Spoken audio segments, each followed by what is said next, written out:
Brought to you by TechnoSpark 20 series smartphones.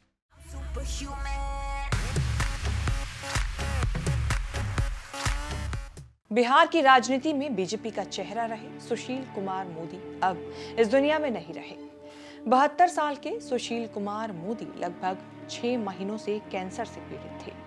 Cancer से पीड़ित होने की जानकारी उन्होंने अपने एक एक्स पोस्ट में 3 अप्रैल को दी थी, लेकिन 13 मई की देर रात उनका निधन हो गया, जिसकी जानकारी बिहार के मौजूदा डिप्टी सीएम सम्राट चौधरी ने दी। बता दें कि सुशील मोदी ही वो शख्स थे जिनकी पीआईएल ने चारा घोटाले की सीबीआई जांच का रास्ता खोला था, जिसके चलते लालू यादव को राबड़ी देवी को बिहार का मुख्यमंत्री बनाकर जेल जाना पड़ा था।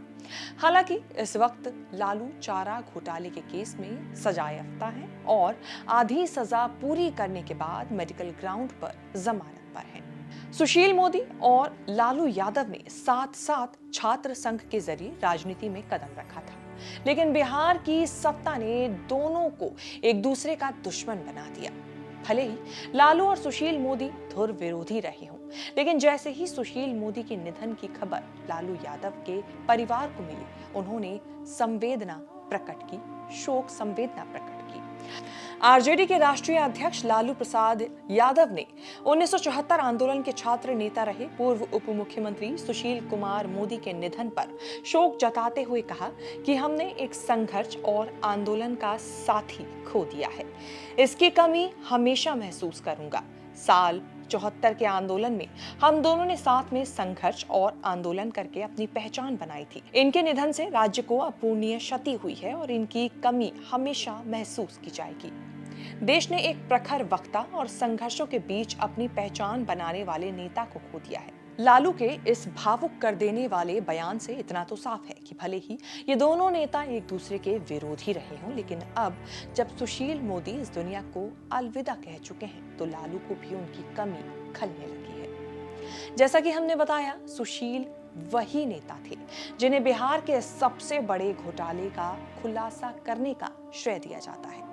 बिहार में समकालीन राजनीति के बारे में कहा जाता है कि आरजेडी सुप्रीमो लालू प्रसाद यादव को अगर चुनावी जमीन पर शिकस्त देने वाले नीतीश कुमार हैं, तो उन्हें तथ्य और दस्तावेजों के जरिए शिकस्त देने वाले सुशील कुमार मोदी थे। सुशील मोदी को वैसे तो बिहार की राजनीति का त्रिभुज भी कहा जाता है। चारा घोटाला खोलने और लालू को जेल पहुंचाने तक की पटकथा सुशील मोदी ने ही तैयार की थी। सुशील मोदी ने 1996 में चारा घोटाले को लेकर पटना हाई कोर्ट में एक पीआईएल दायर की थी, जिसके जरिए उन्होंने सीबीआई से जांच की मांग की थी।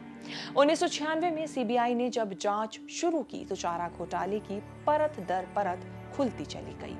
सीबीआई ने उस समय लालू प्रसाद यादव के ऊपर 53 केस दर्ज किए थे और 170 से ज्यादा लोगों को आरोपी बनाया गया था। जानकारों की तो माने तो सुशील मोदी के इस कदम का काफी लोगों ने उस वक्त स्वागत नहीं किया था। उस वक्त इनके इस कदम से कोई उत्साहित नहीं था, लेकिन सुशील मोदी ने लालू को लेकर जो कदम आगे बढ़ाया तो अब पीछे नहीं हटाया।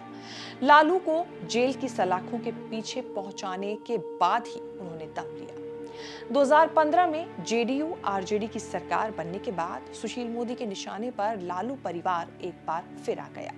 इसके बाद सुशील मोदी ने 2017 से लालू परिवार की बेनामी संपत्ति को लेकर लगातार एक के बाद एक करीब 44 प्रेस कॉन्फ्रेंस की।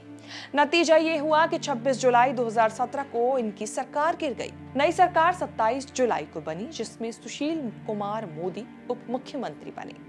बता दें कि नीतीश, सुशील मोदी और लालू ये तीनों नेता 70 के दशक में छात्र आंदोलन से उभरे चेहरे हैं, जिनके इर्द गिर्द बिहार की राजनीति बुनी हुई है। सुशील कुमार मोदी के सफर की बात करें तो उन्होंने छात्र राजनीति की शुरुआत 1971 में की। वो उस वक्त पटना विश्वविद्यालय संघ की 5 सदस्यीय कैबिनेट के सदस्य निर्वाचित भी हुए।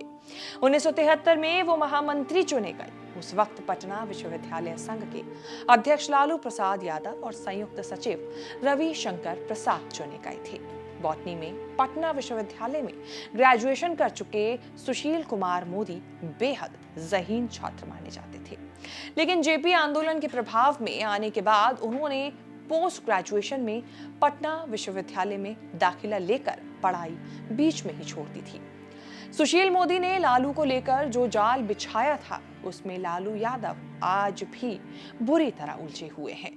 लालू यादव तो फिलहाल जमानत पर जेल से बाहर हैं, लेकिन चारा घोटाले पर चढ़कर लालू यादव को जेल में पटकनी देने वाला लड़ाकू सुशील मोदी 13 मई को दिल्ली के एम्स में कैंसर से जिंदगी की जंग हार गया। हमारी टीम की तरफ से भी सुशील मोदी को भावभीनी श्रद्धांजलि।